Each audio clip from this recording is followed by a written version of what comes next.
God bless you. So I want to share something with you that's near and dear to my heart. And it's very important for prophetic people because prophetic people are visionaries. Prophetic people are ambitious. Prophetic people are serious about the things of God. They're going to the next level. They're pushing, and they're looking to see God move in a mighty way. And they have a hunger and they have a desperation to see breakthrough and deliverance. And a lot of them are very zealous, and a lot of them are serious about the shift of what God is looking to do in the earth.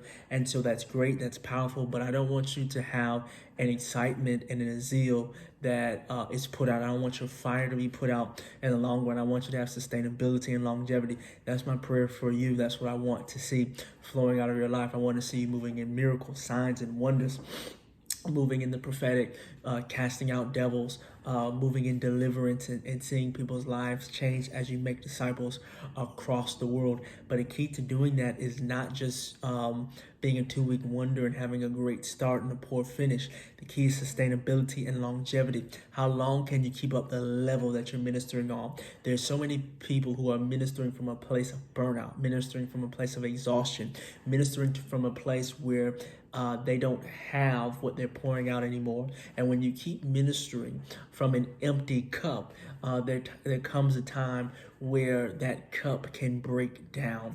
You keep trying to pour, you keep trying to pour, you keep trying to pour, you keep trying to pour, and you don't have what you're pouring out. So I don't want you to live a life where you are not filled.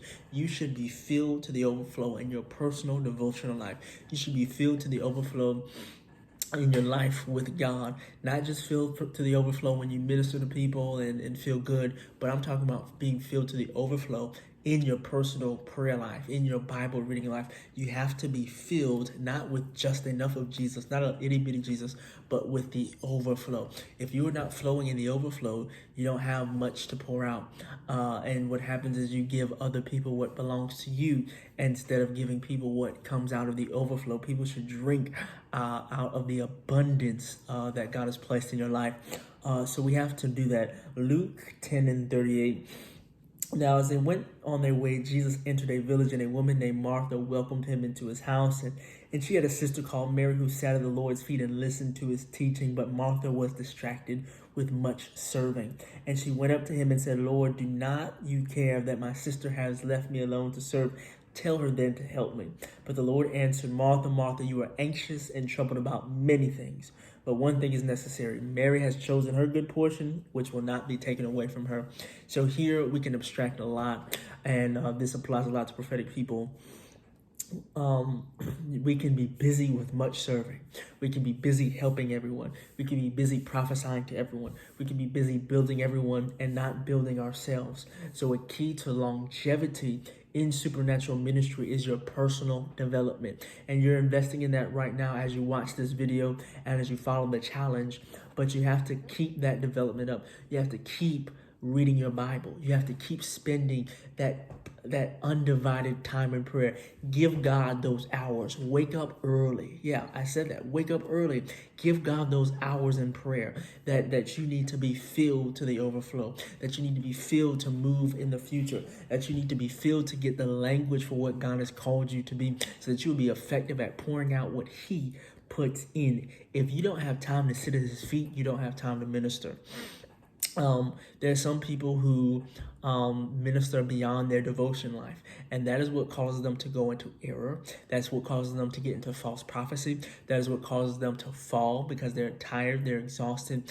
One thing the Lord spoke to me before the pandemic, even, that there were a lot of prophets who were traveling and going places that He did not ordain for them to go and preach at, and they were wasting their time. They weren't spending enough time in prayer. They were not giving God everything, and so now they have a time to reflect, reset, and get back in order. So give God your time and make sure that you are filled. Do not pour from your burnout. Allow God to refresh, refill, reinvigorate, and redeem you as you give him that place, you have to rest in him and allow him to deal with you before he can use you to deal with them. So this is how it works. God deals with you so that you can deal with them. They don't hear him like you do, so he sends you so that you can open up their sensitivity so that he can then access that heart, that soul, and that emotional realm so that they will be set free and delivered. So give God that devotional time so that you can have enough to pour out from.